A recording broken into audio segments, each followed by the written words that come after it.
하나님께 기도드리고서 찬양드리도록 하겠습니다. 하나님, 오늘도 우리 예배의 자리에 불러주셔서 감사합니다. 감사의 계절을 보내고 있습니다. 올 한 해 하나님께 우리의 삶을 베풀어 주신 것, 크고 작은 은혜를 다시 한번 생각하게 하시고 하나님께 찬양과 감사하는 삶을 살아갈 수 있도록 인도하여 주시옵소서. 감사합니다. 예수님의 이름으로 기도드렸습니다. 아멘.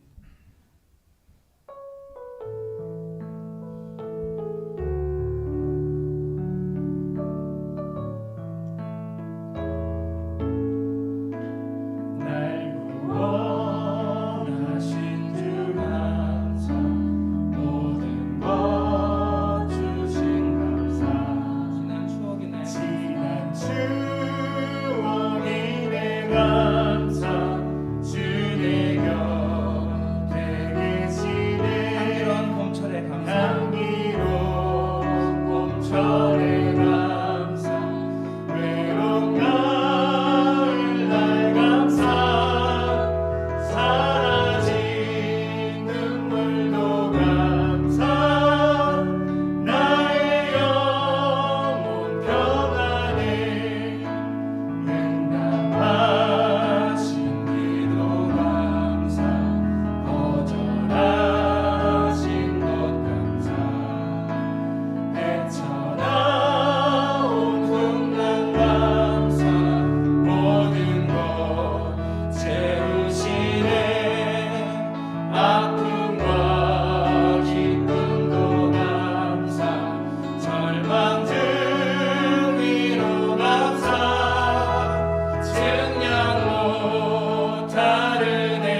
부르겠습니다.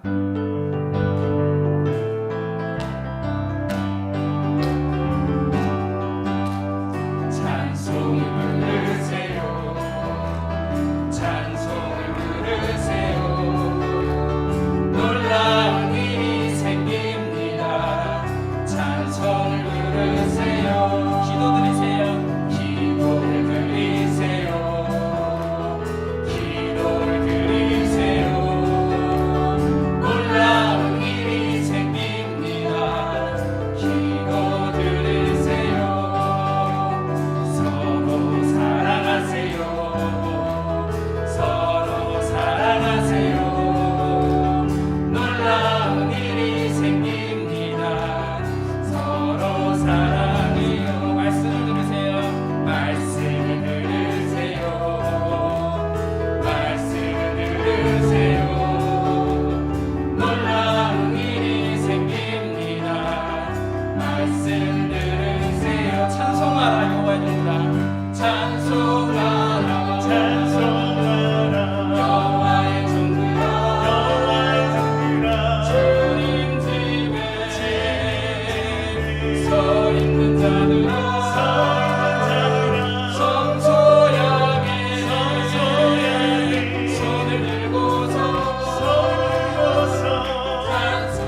기도드리겠습니다. 하나님 아버지 감사합니다. 이 저녁에 또 이렇게 좀 바람이 심하게 불고 또 연휴 끝이라 나서 마음이 해해지고 풀어지는 그런 시간인데 하나님 주에 모여서 이들이 찬미하고 주의 말씀을 또 배우고 하나님의 뜻을 우리의 마음과 인생 속에 심을 수 있게 해주심을 감사합니다. 하나님 아버지 이 밤도 우리 한 사람 한 사람을 기억하옵시고 성령 하나님 이곳에 임재하셔서 말씀을 들려주시고 우리의 심령이 온전히 주님을 향할 수 있도록 하나님 인도하여 주시옵소서. 감사를 드리옵고 우리 주 예수님의 이름으로 간절히 기도드리옵나이다. 아멘. 예. 우리 에스겔서 16장 말씀을 보도록 하겠습니다.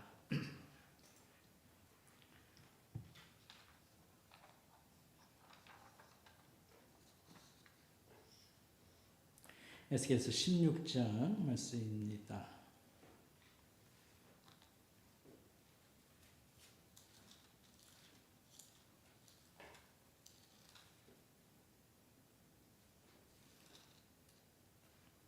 좀 길게 읽겠습니다. 1절부터 22절까지 말씀 빠른 속도로 우리 교독을 이렇게 한 절씩 해당하도록 하겠습니다. 에스겔서 16장 1절부터 말씀입니다. 또 여호와의 말씀이 내게 임하여 이르시되 이르기를 주 여호와께서 예루살렘에 관하여 이같이 말씀하시되 내 근본과 난 땅은 가나안이요 내 아버지는 아모리 사람이요 내 어머니는 헷 사람이라.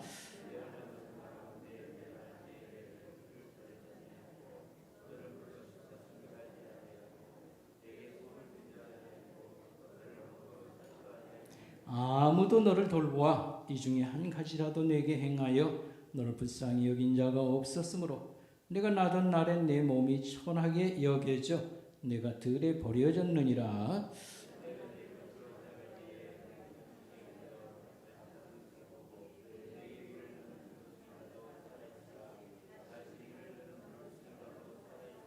내가 너를 들의 풀같이 많게 하였더니 내가 크게 자라고 심히 아름다우며 유방이 뚜렷하고 내 머리털이 자랐으나 내가 여전히 벌거벗은 알몸이더라.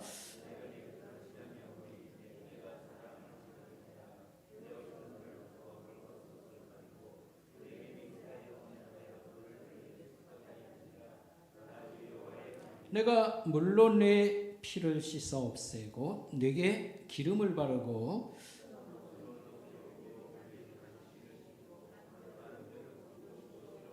배물을 채우고 팔걸이를 손목에 끼우고 목걸이를 목에 걸고 이와 같이 내가 금, 은으로 장식하고 가는 배와 모시와 수놓은 것으로 입히며 또 고운 밀가루와 꿀과 기름을 먹음으로 극히 곱고 형통하여 왕후의 자리에 올랐느니라.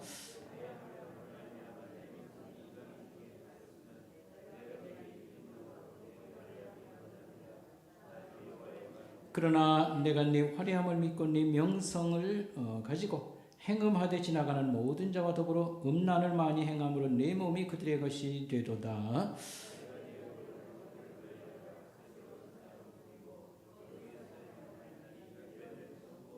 내가 준 금은 장식품으로 너를 위하여 남자 우상을 만들어 행음하며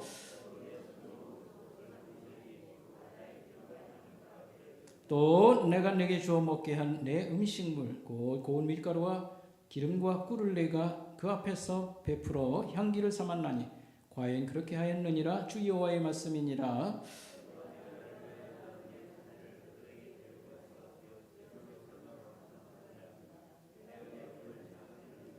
나의 자녀들을 죽여 우상에게 넘겨 불 가운데로 지나가게 하였느냐.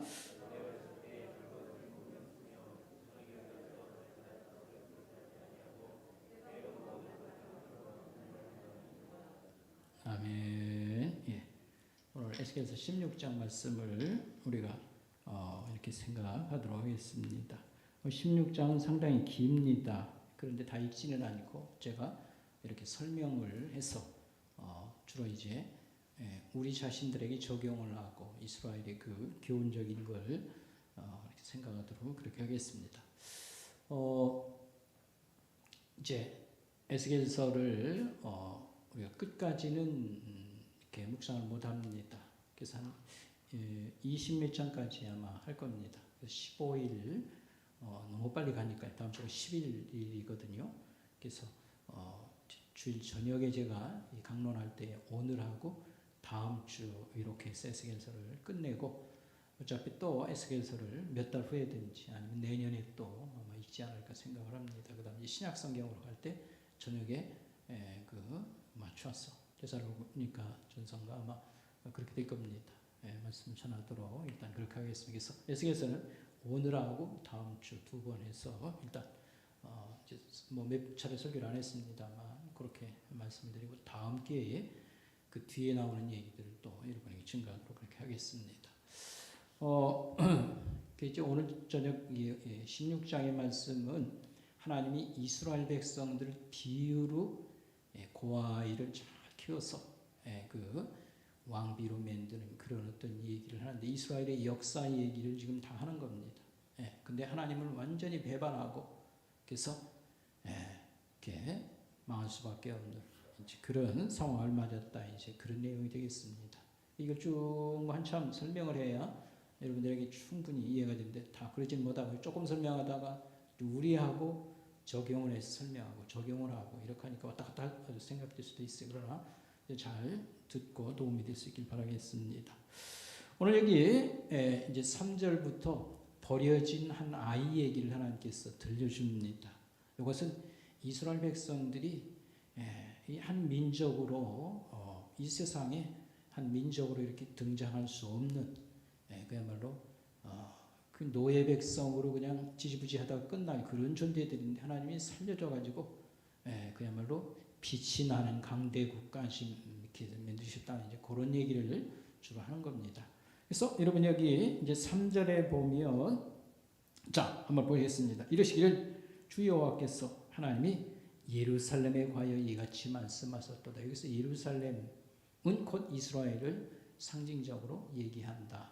라고 이렇게 일단 또 이해하면 좋겠습니다. 예루살렘에 관하여 이같이 말씀하시되 내 근본과 난 땅은 가나안이요 내 아버지는 아모리 사람이요 내 어머니는 헷 사람이라 하겠습니다. 이 아모리 사람 헷 사람은 가나안 7족속 중에 들어가는 사람들입니다. 그래서 아모리 사람은 이 가나안 본토에 자리 잡고요. 헷 사람은 저 지금의 터키 지역을 일컫는 하여튼 가나안 족속들. 그래서 한마디로 얘기하면 너희의 그 근본이 부끄러운 출생. 그러니까 부모가 어떤 뭐 좋은 그런 집안에서 난 게 아니고 그야말로 이렇게 사생아처럼 태어났다는 겁니다. 그래서 부끄러운 아이, 불행한 출생이 여기 이제 소개가 되고 있습니다. 이 아이는 가만히 계속 읽어보면 버려진 아이가 라고 설교합니다. 아이가 태어나면 여러분 그 해산 과정을 잘 합니다. 먼저 탯줄을 자르고 목욕을 시키고 옷을 뭐 따뜻하게 이렇게 하고요. 먹을 것을 이렇게 젖을 뭐 이렇게 하고 해야 애가 살아나는데 여기 보면 들에 버려진 아이 아무도 이 아이가 이렇게 살아갈 수 있도록 도와주는 게 아무도 없습니다. 태어나서부터. 그래서 이 아이는 이제 죽기를 기다려야 되는 아이 이런 불행한 그런 걸 하나님께서 얘기하고 있습니다. 이것은 이제 이스라엘 백성들의 조금 전에도 얘기했습니다만 한 민족으로 이렇게 세워질 수 없는 비참한 그들의 출발. 이스라엘 백성은 사실 아브라함의 후에 70명이 애굽에 이민을 가가지고 하나님이 목적이 있어서 확 인구를 이렇게 키우지 않습니까? 그래서 한 200만 가까이 뭐 이렇게 됐습니다만 그들은 그 당시 제일 강한 나라 애굽의 노예 백성으로 학대를 받으며 그 종살이를 하고 있습니다. 이들이 무슨 한 민족으로 뭐 독립을 하고 뭐 이렇게 할 가능성이 사실은 거의 없는 겁니다. 근데 하나님께서 아브라함에게 주셨던 그 약속을 꺼내셔서 이제 모세라는 한 지도자를 만드시고 그들을 이제 해방시켜서 한 민족의 얘기가 이제 시작되는 이런 겁니다. 그래서 지금 이스라엘의 출발이라고 하는 것은 이런 비참함에서부터 이제 시작되었다라고 하는 말씀이 되겠습니다. 예. 여기 조금 더 보도록 하겠습니다. 여러분 5절에 보면 끄트머리고 두째 줄에 보면 내가 나던 날에 내 몸이 천하게 여겨져 내가 들에 버려졌느니라. 그 다음에 6절 내가 네 곁으로 지나갈 때 내가 피투성이가 네 발치다는 것을 보고 너는 피투성이라도 살아 있으라. 너는 피투성이라도 살아 있으라. 그러니까 내가 너를 살리겠다. 이런 그런 말씀을 그에게 들려주시면서 하나님이 이 아이를 이제 쉽게 말하면 키우는 겁니다. 그래서 여러분 고아라고 하는 말하면 여러분이 금방 알아듣습니다. 부모가 없이 자란 아이. 그런데 여러분 비슷한 말이 기아라는 말이 있어요. 기아라는 말은 굶주림을 기아라고 하지만 한자에 보면 기아라는 것은 또 어떤 의미가 있냐면 버려진 아이라는 뜻입니다. 그래서 여기는 지금 기아 이 나이가 하나님의 은혜로 하나님이 이 아이를 키운다, 살려준다 이런 말씀입니다. 그래서 하여튼 잘 크고 자랐다 이제 그랬습니다. 그런데 이 아이는 남자아이가 아니고 여자아이였습니다. 그러더니 꽃다운 나이가 되었습니다. 그러니까 청소년기를 지나면 꽃다운 나이. 아마 요즘으로 말하면요. 한 18살부터 한 20살쯤 이렇게 되었습니다. 이제 결혼 얘기가 오갈 만한 나이가 되었을 때에 8절 보시기 바랍니다. 8절 말씀. 내가 내 곁으로 지나며 보니 내 때가 사랑할 만한 때라. 내 옷으로 너를 덮어 벌거벗은 것을 가리고 내게 맹세하고 언약하여 너를 내게 속하게 하였느니라. 주여와의 말씀입니다. 옷을 벌거벗은 사람에게 덮어서 이렇게 하는 것은 결혼을 청혼하는 그런 그 의미가 있습니다. 여러분 그 룻기에 보면 보아스가 그 벌판에서 잠잘 때 그 룻이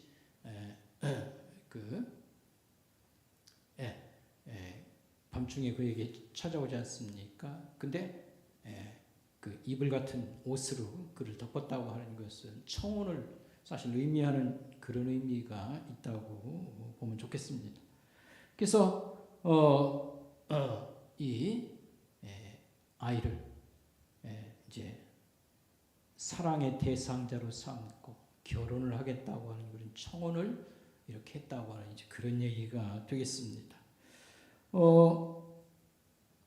하나님이 이스라엘 백성을 이제 사랑의 대상자로 삼고 자기 백성으로 이렇게 삼겠다. 이제 그런 얘기를 이렇게 드라마로 지금 만들어내는 겁니다. 그러면 언제 이런 역사가 있다고 봐야 되냐면 여러분 이스라엘 백성들이 이제 애굽에서 해방을 받아가지고요 시내 산에 왔을 때 하나님이 자기 백성으로 그들을 일방적으로 너희들 내 백성이야 이렇게 한 게 아니고 물어봐요. 너희가 내 백성이 되겠냐? 구원을 체험한 그 백성들이 우리가 하나님을 섬기고 하나님의 백성 되겠습니다. 그래가지고 언약 체결식을 거행을 하게 되는 겁니다. 그래서 이 하나님이 시내 산에 나타나시고요. 그 다음에 백성들은 산 밑에 이렇게 다 진을 치고 대기를 하게 하고 대표자 70인 장로들이 올라오고요. 그래서 모세를 통하여 양푼에다가요 양의 피를 해서 그들에게 뿌리고 또 약속을 맺고 그렇습니다. 그래서 하나님 백성으로 언약 체결을 이렇게 해요. 그렇게 하고 이제 그 뒤에는 하나님이 10계명을 주십니다. 너희가 내 백성이 되었으니까 너희는 내 말을 가지고 이제 살아야 된다. 내 백성들로서의 어떤 법을 그들에게 주시는 거죠. 그래서 이스라엘이라는 나라가 하나님 백성으로 이와 같이 이렇게 받아들여지는 겁니다. 그냥 하나님이 대짜고짜 해방시켜서 너희는 무조건 내 말 들어야 돼. 내가 너희 살렸으니까 이런 게 아닙니다. 이게 신의 산 언약 맺음이라고 하는 거.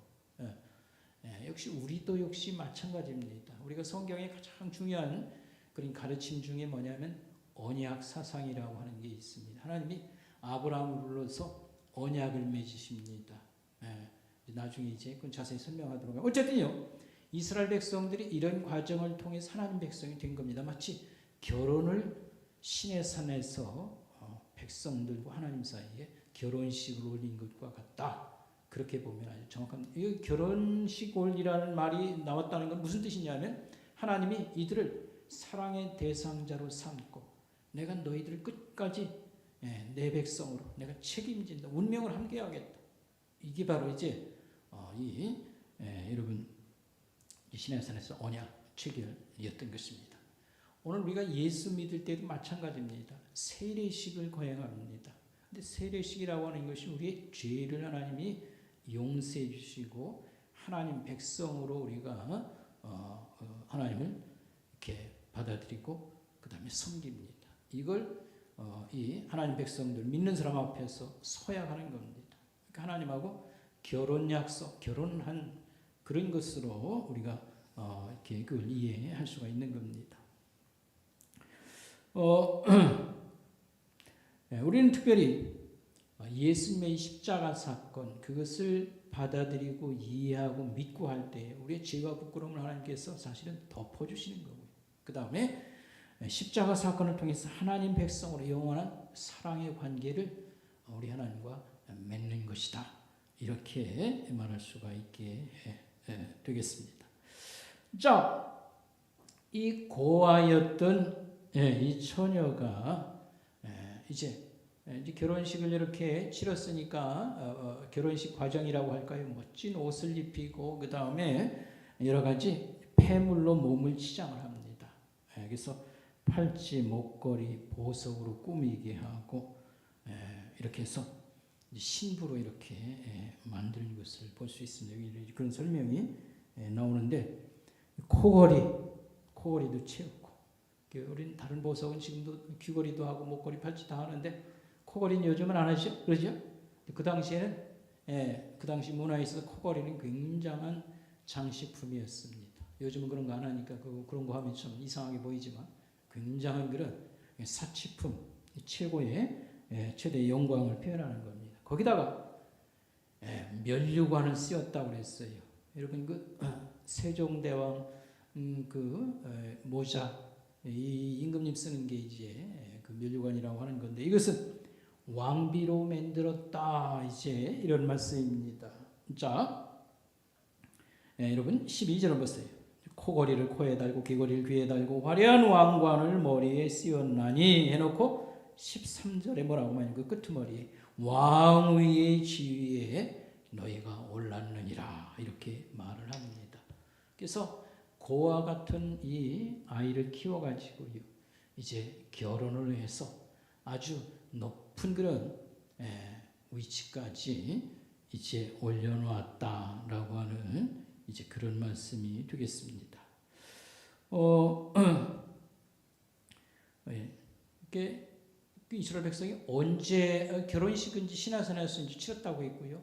언제 왕관을 쓸 만한 그런 위치로 이스라엘을 하나님께서 세워줬을까 할 때에 아마 이제 그 이스라엘 그 중동 지역에 여러 백성들이 많았지 않습니까? 거기서 이스라엘은 사실 존재도 없었어요. 노예로 그들이 살았다가 근데 그들이 눈에 띄기 시작한 겁니다. 언제 눈에 띄기 시작했냐면 출애굽이라고 하는 그런 큰 역사적 과정을 통해서요. 어디 무슨 물속에서 짐승이 올라오듯이 있지 않습니까? 이 백성들이 출현을 해가지고요. 가나안 7족 속이 대단히 센 족속들인데 이들을 몰아내고요. 처음에 100%는 아닙니다.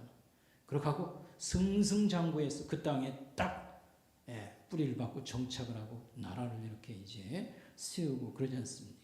그래서 여기서 이 화려함을 세상에 이렇게 드러내는 이스라엘 민족 이건 아마 가나안 정착 과정과 그 다음에 강대국을 이룹니다. 그게 언제냐면 여러분 잘 아는데 다윗 솔로몬 때에 그 당시에 세계적인 강대국은 아닙니다만 그 당시 세계에 있어서는 강대국으로 부상을 했어요.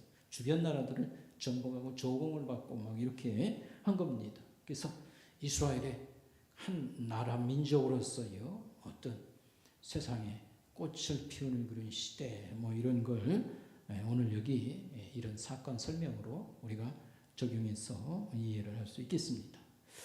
오늘 예수 믿는 우리에게 이 얘기를 적용하면 무엇이 되겠습니까? 우리가 하나님이 사랑하는 대상자들, 하나님과 우리는 마치 결혼했다고 성경이 계속 얘기를 해요.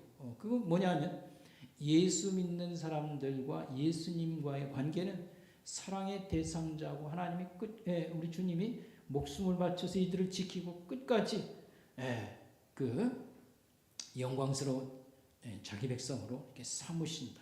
결혼한 거하고 똑같다고 에베소라든지 여러 성경이 이런 비유를 가지고 계속 설명해 나가는 겁니다. 그래서 우리는 예수 그리스도의 피로 죽으심으로 죄 문제를 깨끗하게 해결해서 씻어 정결케 하시고 그 다음에 성령 하나님께서 우리를 계속 키우십니다.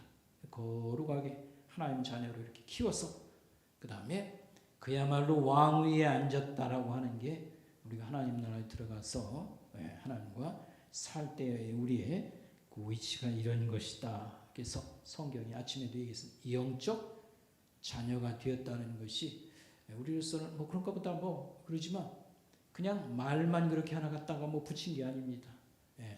굉장한 그런 천국 들어갈 때예요. 거기 가서 뭐 취직해가지고 뭐 직장 생활 하듯이 뭐 거기 들어가서 뭐 천사가 뭐 하나님 밑에 그 다음 자리고 그 다음에 우리는 그저 뭐 밥이나 먹고 어디 모퉁이에서 살도록만 해줘도 대단한 거지. 이게 아닙니다. 천사가 사실은 우리를 돕는 자고요. 그 다음에 예수님 하나님의 그런 사랑의 대상자 이런 관계는 천국에서도 똑같이 유지되게 될 겁니다. 그래서 하나님의 자녀라는 말은 그냥 빈말이 아니고 굉장한 위력과 영광을 이렇게 동반한 그게 우리의 이제 완벽한 장래의 그런 삶의 모습이라 이렇게 말할 수가 있겠습니다. 여기서 이게 실감이 안 나니까 좀 실감 있게 또 하나님의 자녀라고 하는 것이 얼마나 실감 있는 영향력이 있고 위대한 거냐를 좀 설명을 좀 해보면요. 여러분 모세를 한번 생각해 봅시다. 모세가 출발을 어떻게 했습니까? 아이를 그냥 영아 살해 명령이 임금으로부터 떨어졌기 때문에 아이를 무조건 남자아이는 다 강에 집어넣든지 죽이라고 산파에게 명령하고 막 이랬지 않습니까? 그래서 부모가 키울 수는 없는 아이, 나일강에다가 버려진 갈대 상자에 이렇게 해가지고 숨겨놓은 아이, 죽을 수밖에 없는 아이. 근데 참 하나님이 노미시지요. 바로 왕의 딸이 목욕하러 나왔다가 봤다고 다 데려가나요? 무슨 마음이 돋았는지 그 아이를 데려다가 자기가 키우는 겁니다. 신하들을 시키고 궁녀들을 시켜가지고 이 아이를 키워요. 그래가지고 자기 아이로 입양을 이렇게 하지 않습니까? 그러니까 모세는 그야말로 대단한 그런 출세를 한 거죠. 그와 같이 버려진 아이, 기아인 아이가 이런 행운을 이렇게 만나다. 그 큰 나라의 공주의 아들이 되었는데 사실 그 당시에 그 모세는요. 잘하면 애굽의 왕자리도 넘어다 볼 수 있는 그런 위치까지 이렇게 가게 된 것이지. 어쨌든요. 하여튼 이렇게 세상 말로 말하면 팔자고치고 대단한 인물이 되었다. 모세. 요까지만 일단 얘기하고 그 다음에 아침에 얘기했습니다. 에스더라고 하는 것도 똑같습니다. 포로로 끌려가가지고 아버지가 돌아가셨는지 어쨌는지 고아가 됐는데 근데 삼촌이 걔를 키워요. 그게 바로 모르드게였고 그 다음에 에스더가. 그래서 왕이 갑자기 이제 왕비 문제가 생겨가지고 전국에서 괜찮은 이쁜 여자들 뭐 이렇게 뽑고 할 때에 에스더가 또 여기 이제 뽑혀서 페르시아라는 큰 나라의 높은 자리 왕비가 된 거. 그래서 하나님의 자녀로 우리가 됐다고 하는 것을 좀 실감 있게 우리가 좀 이해한다고 하면 마치 이렇게 정말 성장 과정이 이렇게 불행한 사람이 하나님의 은총 밑에 그야말로 큰 그런 위치까지 올라간 그런 사람에다가 우리가 좀 비교해서 이해를 할 수 있다라고 하는 말씀입니다. 여기서 우리가 적용해 볼 게 있습니다. 뭘 적용해 보냐면 예수 믿는 신자들은 하나님 백성으로 우리가 충실하게 제 모습을 가지고 살아갈 때에 우리 주변 사람들이 우리를 주목하고 박수를 치고 참 예수 믿는 사람은 다르다. 이렇게 존경을 하게 되고 또 믿을 마음이 생기게 된다라고 하는 것입니다. 교회가 어떻게 하면 세상 사람들에게 주목을 받고 박수갈채를 받을 수 있는가? 하나님과의 좋은 그런 관계를 이렇게 가지고 하나님 백성으로 잘 진짜 살아가야 사람들이 진짜 백이 예수 믿는 사람이라 그렇게 하고 박수를 치고 나도 예수를 좀 믿을 마음이 있다 이렇게 나온다고 하는 것을 우리가 여기서 깨달으면 좋겠습니다. 우리가 아침에도 말씀을 드릴 때 이봉량 장로님 예를 제가 들었습니다. 1부 때는 안 했습니다. 2부 때 예를 들었습니다. 그래가지고 여러분 공직자로서요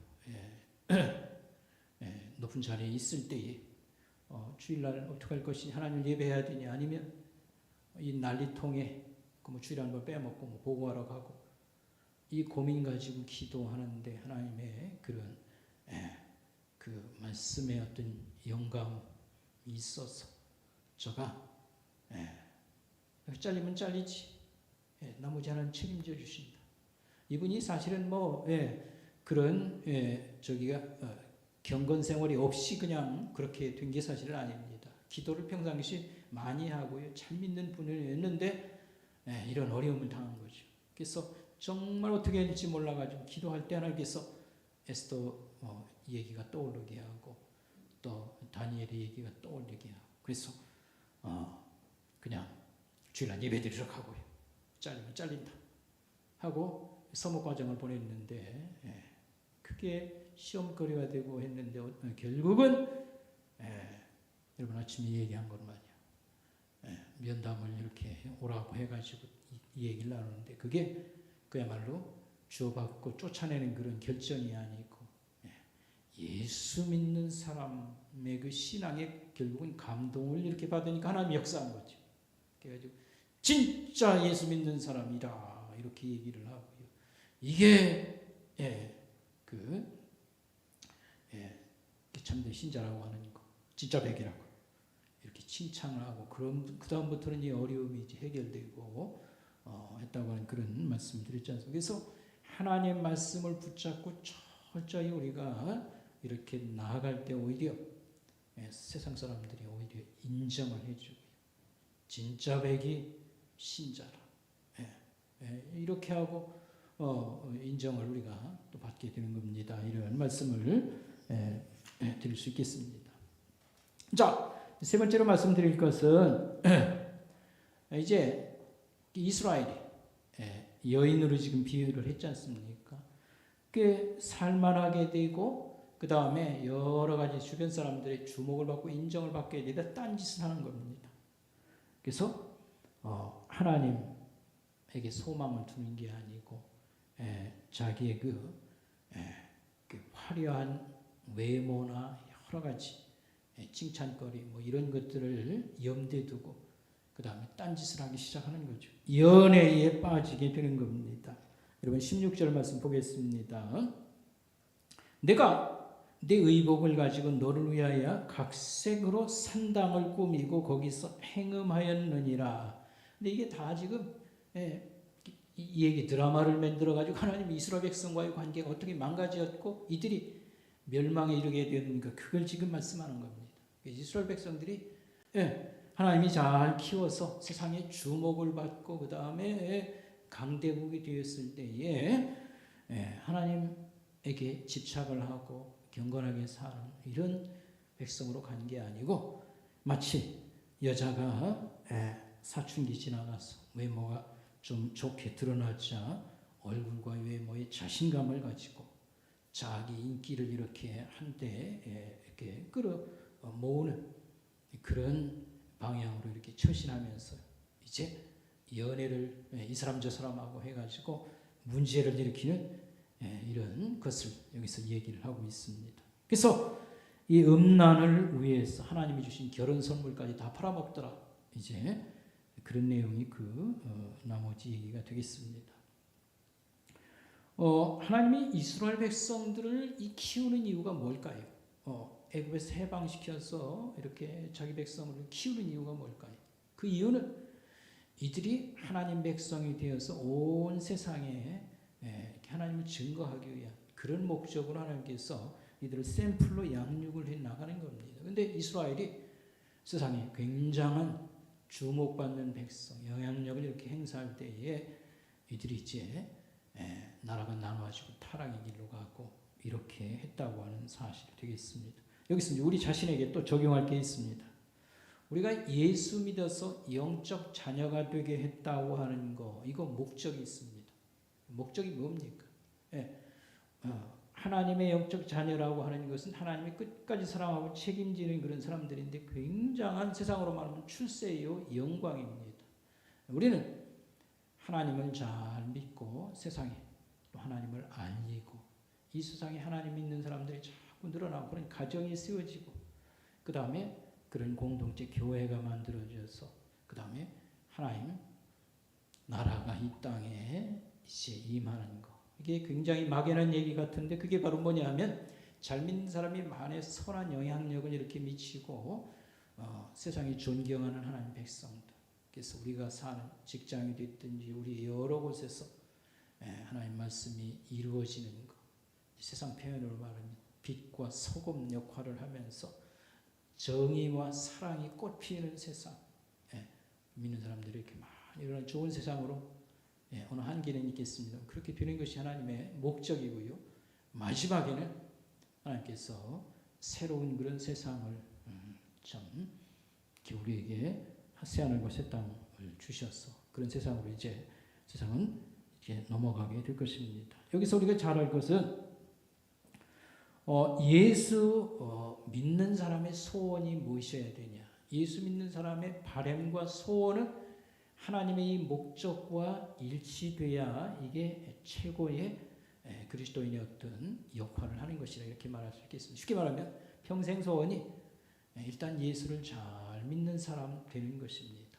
이게 이제 직업하고 결과가 되면 예수 잘 믿는 선생님, 예수 잘 믿는 공무원, 예수 잘 믿는 뭐 이제 회사에 직장에 그런 사람이 되는 거. 하여튼 예수님과 그 사람이 결합된 것이 삶의 현장에 그러니까 직업이 무엇이든지 간에 예수 잘 믿는 그런 하나님 그런 자녀다운 그런 어떤 그 삶을 이렇게 우리가 살아가는 것, 이게 우리의 소원이어야 되고 목적이어야 된다라고 하는 말씀입니다.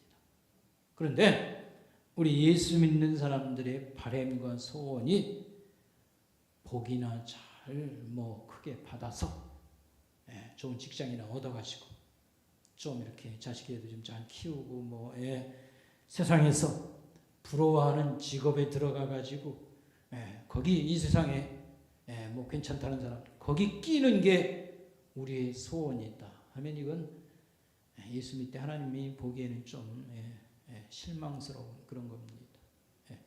우리를 하나님이 그렇게 가르치고 양육하고 건강도 주시고 살만하게도 만들어 주시고 그러면 어쨌든 예수를 잘 믿는 사람, 그게 뭐 예수 잘 믿는다는 게 뭔지 지금 설명을 하지 않겠습니다. 여러분도 알 거 아닙니까? 하나님 말씀을 잘 우리가 배워서 그 말씀 가지고 한 아버지가 되었든지 한 직장인이 되었든 우리가 어디에 있든지 예수 믿는 사람은 확실히 달라. 굉장히 양심적이고 굉장히 생각이 건전하고 그 사람답고 좀 친구로 이렇게 사귀고 싶다. 이렇게 하나님 자녀로 이렇게 자기가 되고 그러면 분명히 주변에 이렇게 영향력을 미치게 됩니다. 나도 한번 그죠 나이가 들었으라도 예수를 꼭 믿도록 하겠습니다라든지 하여튼요 이렇게 하나님을 잘 믿는 사람, 아까도 얘기했습니다. 그게 법관이 될 수도 있고 뭐 무슨 직업이 됐든지 간에 하여튼 평범하게 살든지 이게 하나님의 목적에 충실한 그리스도인이 되어야 되는 겁니다. 근데 하여튼 이런 생각은 우리에게 없고 하여튼 예수 믿었으니까 이 길을 가고 그죠 내가 그저 소원이 있다고 그러면 나이는 들어가는데 그죠 뭐 건강이나 이렇게 해가지고 생활에 여유나 있고 자식이나 좀 이렇게 잘 되어가지고 좋은 직장이라도 다니고 뭐 부모님이나 잘 모시고, 그게 이렇게 10년, 20년, 30년, 40년 예수 믿은 사람의 소원이라고 하면요, 이건 이렇게 하나님 마음에 한 3분의 1도 안 되는 그런 그리스도인이라고 하는 것을 우리가 깨달으면 되겠습니다. 어쨌든 오늘 말씀 이제 마무리를 해야 되는데요. 하나만 더 말씀드리도록 하겠습니다. 어째서 이스라엘은 이처럼 타락했는가? 에스겔서는 이미 나라가 망한 거거든요. 에스겔이 하나님 말씀을 전할 때 이미 이스라엘은 망했어요. 그러면서도 망해가지고도 하나님을 찾고 의지하는 이런 생활을 안 했기 때문에 책망이 나오고 계속 그러면서도 이제 또 어떤 소망도 주는 말씀을 주기도 하죠. 어쨌든 어째서 이스라엘이 이처럼 타락했는가 할 때에 그들이 망각을 한 겁니다. 뭘 잊어버렸냐면 우리의 출발이 어떻게 되었던가, 우리는 얼마나 비참한 가운데서 정말 하나님이 우리를 살려주셨다, 이걸 잊어버린 겁니다. 이스라엘이 한 민족으로 나라로 이렇게 성장을 해서 뭐 세상에 두각을 드러내기도 하고 뭐 대단한 그런 어떤 과정을 이렇게 거쳤는데 이걸 하나님의 그야말로 돌보심이다라고 하는 것을 잊어버려서 이렇게 바람피고, 바람폈다고 하는 것은 다른 신 숭배하고요, 하나님 싸그리 무시하고, 그냥 우상 뭡니까 보통 다른 신 숭배하는 사람들, 그런 수준으로 신앙생활을 하게 된 것이 어디 있냐면 하나님의 은혜를 망각했다고 하는 사실입니다. 그리고 망각을 지금 설명할 때 이스라엘은 한 나라로 세워질 수 없는 족속들이었다. 왜냐하면 출발부터 애굽의 노예 백성으로 그들이 지배를 당하고 있는데 거기서 이렇게 자기 스스로 해방을 할 수도 없는 거고, 빠져나올 수 없는 그런 운명이었습니다. 하나님이 개입을 해가지고 그들 그렇게 만들어준 거 아닙니까? 그 다음에 광야 40년 한번 생각해 보자고요. 한 200만의 사람이 쏟아져 나왔는데 어쨌든지 간에 그 물과 식량과 거기서 무슨 농사 짓는 것도 아니고 장사하는 것도 어떻게 삽니까? 하나님이 돌보시지 않으면 그들은 살아남을 수 없어요. 그 다음에 가나안 땅 정착하는 거. 가나안 땅에는요, 이 작은 땅덩어리가 괜찮아가지고요, 7족속이라든지 항상 서로 치고받고요, 전쟁이 심하고, 이스라엘이 거기 정착할 수 없었습니다. 가나안 12사람 정탐꾼 보냈지 않습니까? 와서 10명이 그랬어요. 그 땅 괜찮고 하는데 그 주민들이 군대가 있고요, 성이 단단하고, 우리 가봐야 이제 피만 봅니다. 지금은 안 됩니다. 그럼 틀린 말 아니었어요. 그런데 두 사람들은 하나님이 지금까지 살아오는데 어떻게 하셨냐? 우리 다 살려주고 그 다음에 우리 이기게 했지 않냐? 이렇게 해서 두 사람은 믿음 가지고 우리가 한판 싸워도 하나님은 우리를 도우신다. 약속대로 진군해야 된다. 이렇게 했는데 여러분, 가나안 땅 정복과 정착 과정, 하나님이 안 도와주셨으면 하나도 이길 수가 없다고 해도 틀림이 없습니다. 자, 뭘 놓고 보든지 그들은 그 땅에 정착해서 하나님 백성으로 어떤 꽃을 피우고 세상에 그야말로 아름다움을 드러낼 수 있는 뭐가 없었다. 전적으로 하나님의 도우심입니다. 그걸 잊어버리고 다윗과 솔로몬이나 그야말로 그 지역에서 강대국 소리를 꽃 피는 세월을 이렇게 누린 다음에 그 다음부터 이웃 나라들 섬기는 이런 신들을 이렇게 받아들이고 이렇게 하는 것은 하나님의 은혜를 잊어버렸다라고 하는 것이고, 그 다음에 오늘 우리에게 적용하면 마찬가지가 되겠습니다. 우리가 죄와 그 비참함에서부터 하나님이 우리를 살려주는 거 아침에도 설명했지 않습니까? 이건 암병 이상으로 우리에게 치명을 가져오는 답이 없는 그런 병이 죄와 그 비참함입니다. 여러분, 암병이라고 하는 것은 치료를 잘 받으면 이제 5년마다 한 번씩 체크를 하고요. 5년인가? 에서 벗어남이 있지 않습니까? 5년 단위로 또 이렇게 하는데 사실 평생 이 암에 대해서 어떤 경계심을 가져야 되는 거예요. 우리가 죄에 대해서 하나님 이렇게 치료해 주시고 답을 주셨지만 우리가 죄라는 게 얼마나 뿌리가 깊고요, 우리가 완전히 쩔어가지고 항상 경계심을 가지고 평생을 씨름하면서 경건하게 살아가지 아니하면 주의 먹히고 마는 그런 위험성이 여전히 있는 겁니다. 그래서 십자가 사건을 통해서 우리를 이렇게 살리고 깨끗게 하고 하나님 백성으로 만들었었는데 우리는 예수님의 이 십자가의 죽음을 통한 이런 구원의 이런 사건이나 이런 과정을 과소평가해서는 안 된다는 사실입니다. 거기 죽은 이는 그냥 이 세상에 괜찮은 사람 하나가 죽은 게 아니고 하나님의 아들이 죽었어요. 하나님이 죽은 거나 마찬가지입니다. 얼마나 큰 사건이고 그렇기 때문에 그렇게 위력을 발휘할 수 있어요. 이 세상 사람들 다 구원하고 남이 있는 겁니다. 예수님의 이 십자가 은혜를 우리가 과소평가해서는 안 됩니다. 예수님의 죽음으로 말미암아 하나님께서 천국을 내놓았고 하나님 자녀 누가 영혼을 삽니까? 사람이 어떻게 영혼을 살아요? 영생을 어떻게 얻습니까? 얼마나 많은 혜택이 왔습니까? 그러니까 십자가 사건이 얼마나 큰 사건인가를 알아야 된다고 하는 사실입니다. 그래서 우리 기독교인 되었을 때에 예수 20년, 30년, 40년 믿을 때에 우리 인생 어떻게 살아가야 될 것입니까? 하나님을 잘 믿는 사람으로. 아까도 얘기했습니다.